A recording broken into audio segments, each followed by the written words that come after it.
In 2025, while the entire world was watching Tesla, BYD pulled off what seemed impossible.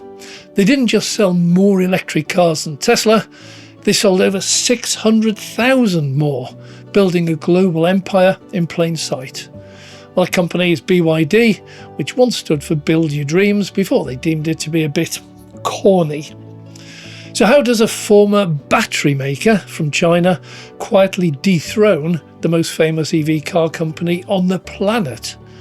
Neither company was an overnight success. Both date back to 2004. Both followed different routes, although being pioneers, both found very few off-the-shelf components. So choose to make everything in-house. Vertical integration. Tesla chose the EV route, BYD the NEV route. Is there a winner? This is Dave Takes It On. I'm Dave. Before I reveal a surprising and shocking conclusion, please take a moment to subscribe. It does make a huge difference to us. Well, to really get BYD's victory, you have to rewind. Long before they were building cars, BYD was a tiny company founded in 1995 by Wang Chuanfu, a chemist with a massive vision. They started out making rechargeable batteries for cell phones, going head-to-head with the giants from Japan. Even back then, they had a habit of defying expectations. Charlie Munger, that's Warren Buffett's legendary business partner, was so blown away by Wang Chuanfu that he pushed Buffett to make a game-changing investment. In 2008, Berkshire Hathaway bought a stake for $232 million. At the time, people were scratching their heads. Today, it's seen as one of the smartest bets in modern history. Buffett wasn't just investing in a battery company, he was investing in a visionary who could see the future. Well, BYD grew methodically, from phone batteries to car batteries and then to cars themselves. For years, they sold both regular petrol-powered cars and new energy vehicles. But in March 2022, they did something that sent shockwaves through the whole auto industry. They stopped producing internal combustion passenger cars entirely. It was a massive all-in bet on an electric future, long before the Western rivals had the guts to do the same. This wasn't just a business move, it was a statement. They were no longer just another car company, they were the future. So what's BYD's secret? How did they manage to build better, cheaper EVs that millions of people actually want to buy? Well, it really boils down to three pillars that give them an almost unbeatable edge. First up is that vertical integration. It's such a simple idea, but it changes everything. While all the legacy car companies have been absolute experts and rulers of subcontracting, outsourcing, and just-in-time deliveries, BYD makes almost everything themselves. It's estimated they produce a staggering 75% of their own components. And that was totally propped up by the Chinese government that offered them simply massive tax breaks, subsidies, and grants to go all electric so they could dominate the West. Now think about that for a second. You see, BYD don't just assemble cars, they mine the lithium, they make the batteries, they produce the semiconductors, they build electric motors, and they even own their own ships that deliver the finished cars. Well, this gives them a terrifying level of control over their costs and the supply chain. When other automakers were closing down recently because of chip shortages and crazy battery prices, BYD was fine. They just made their own. They could make cars cheaper and faster than almost anyone else and pass those savings straight on to you. But unlike Apple and Tesla, BYD aimed fairly and squarely at the budget end of the market. This is Lidl style. Well, the second pillar is their own crown jewel, the Blade battery. For years, EV buyers worried about two things: safety, cost. The main battery technology, NCM, used cobalt and had a nasty habit of catching fire in bad accidents. BYD solved this instantly with a different chemistry, lithium iron phosphate, or LFP. But they didn't stop there. They also completely redesigned the battery pack. Instead of making round cells like everyone else, they shaped them into long, thin blades.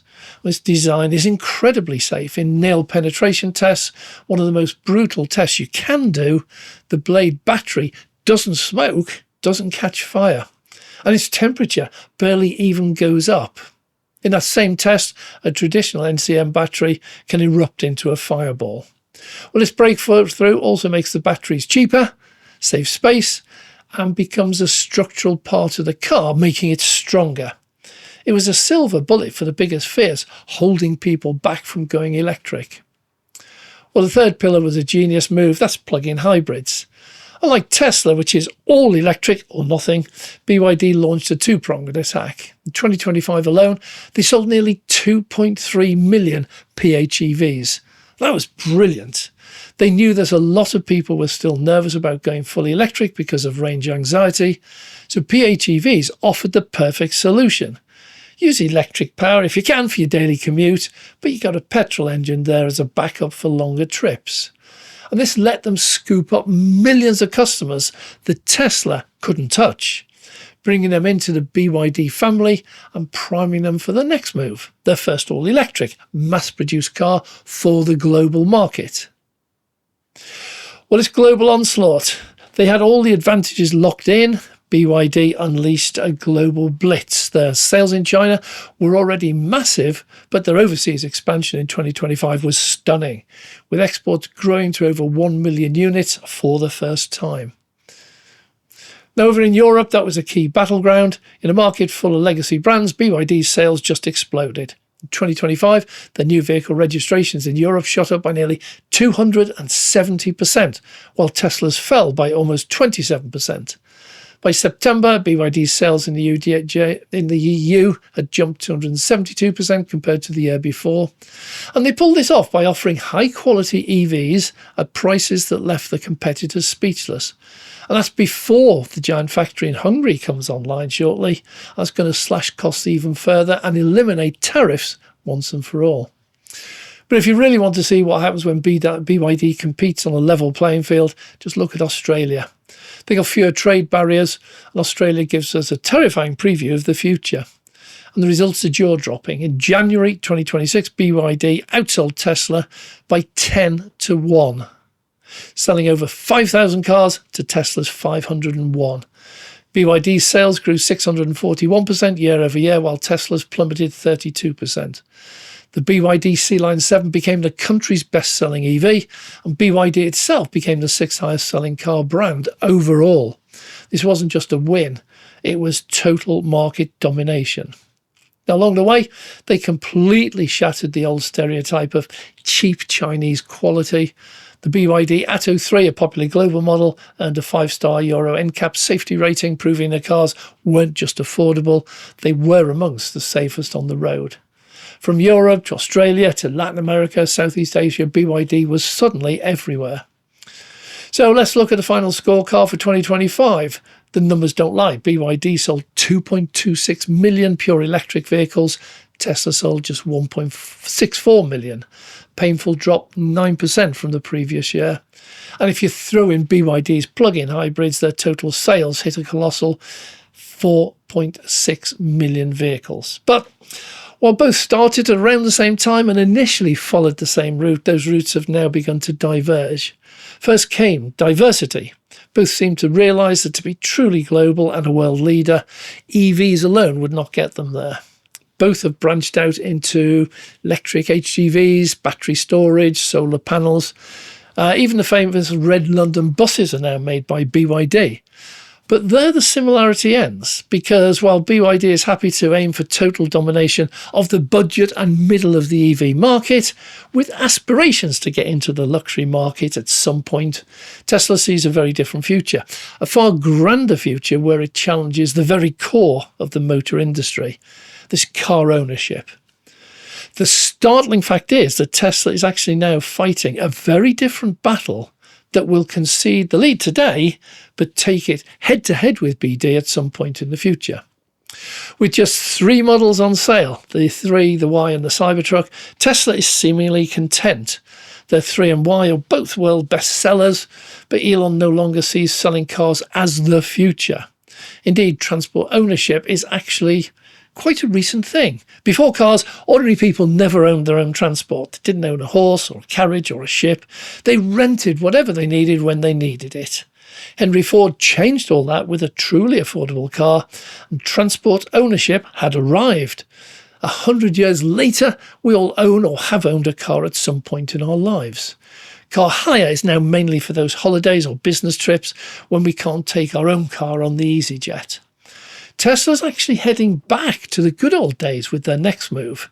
Make car rentals so cheap it will eliminate taxis, and become so cheap it will convince the majority of people that they no longer need to buy or lease their own transport. You see, presently, millions of people who do own their own cars choose not to use them. They commute by taking public transport, buses, the underground or trains. Their cars sit at home, parked, locked, depreciating, deteriorating, kept for special occasions. Others choose to use their cars, thereby sitting in traffic jams every single day, then searching for a parking space, which costs money, because their cars are either cheaper or more convenient, or both, than public transport. What would happen if taking a robocab was half the price of using your own car and a quarter of the price of public transport, and offered even more convenience? So picture the scene.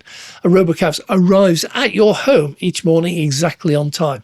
You get in and you're free to do whatever you want. You can read, play computer games, listen to music, catch up on work, just go to sleep.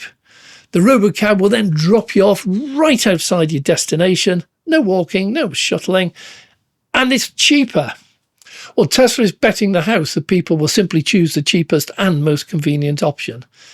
No more car loans or leases, no more insurance, no more repair bills, no more depreciation. Robocabs can replace them all. So instead of taking a train for longer journeys, then hopping on a bus or a taxi for the last few miles, just get a robocab door to door. The idea is certainly bold, but also realistic, apart from one major hurdle. Unsupervised full self-driving is still not a readily available thing. Yeah, it actually exists today. Tesla has for many months been operating robocabs and Model Ys as robotaxis, but with a safety monitor on board in various states in the US. Over the last month or so, many of those safety monitors have just been removed, and dozens of EVs today are carrying out thousands of unsupervised paid taxi rides every single day. And it's a fraction of the cost of Waymo or Uber, who still need to spend the best part of £100,000 on each car and then pay a monitor to sit in, as many of them, and do, well, nothing most of the time. That's expensive, as you need 3 people for a typical 24-hour day, and often you're paying them just to sit there with no fare-paying passenger, just waiting for one. Well, the outcome's unknown, but if Elon's right, the age of owning a car that spends 23 hours a day parked up doing nothing will be over. No, they won't just get up and sell them all, but when they need to replace them, maybe at the end of the lease, or when the car requires extensive and expensive work to keep it on the road, many are going to choose to, well, not buy or lease another one. Tesla certainly is currently facing major headwinds. Its model lineup is getting old. The Model 3 and the Model Y, they've been out for years, even with the recent major refreshes. They have no affordable entry-level car to compete with BYD's sub-£18,000 Dolphin Surf. Tesla's sales have slumped in key markets all across Europe and Australia, even on its home turf in California, where new registrations fell over 11%. But could this all be just part of the plan? You see, if unsupervised full self-driving rolls out in a big way, then each car that Tesla makes could end up as a robocab and earn the best part of $50,000 a year for the life of the vehicle. And Tesla could switch all their 4 gigafactories to making just robocabs and have over 2 million on the road by the end of this year. Someone do the maths. 2 million times $50,000 a year. It would take an impossible number of car sales to match that revenue from just 1 year's robocab production, but then do the same each year for the next 10 years and then do the maths on that. So it's two very different futures, and both cannot win. Both cannot dominate the world. If Musk is wrong, then Tesla needs to urgently start making smaller budget EVs and try to catch up with BYD. If BYD is wrong, they need to get unsupervised full self-driving working urgently and design and build millions of robocabs and try to catch up with Tesla. So in conclusion, how did BYD secretly become the world's #1 EV maker? In the end, maybe it wasn't a secret at all. Maybe it wasn't a masterful strategy executed in plain sight for over a decade. While BYD was going down the route of increasing EV sales and having to go further and further, even building their own ships to find people in other countries willing to buy them, Tesla might just be sitting back waiting for the day that unsupervised full self-driving is accepted worldwide, and then turning out a few million EVs a year just to keep the bank happy. Elon might have conceded the fight today, knowing that he's already won the battle. Between them, they changed the world, showing everyone, especially legacy car makers, how building a car that people want should be done. They systematically solved the biggest problems holding back electric cars: cost, safety, and range anxiety, and then unleashed their products on the world. The question today is, are they still fighting, or are they just two completely different paths? Well, who do you think is right now that unsupervised robocabs are already on the roads, taking paying passengers? So no more of this, they'll never happen. And they're charging a fraction of the price of not only other driverless taxis, but also owning and running your own car. Let me know what you think in the comments. I'm Dave. Well, thanks for watching. If you've enjoyed it, as always, click the like button. If you want to see more, please click subscribe. I'm Dave.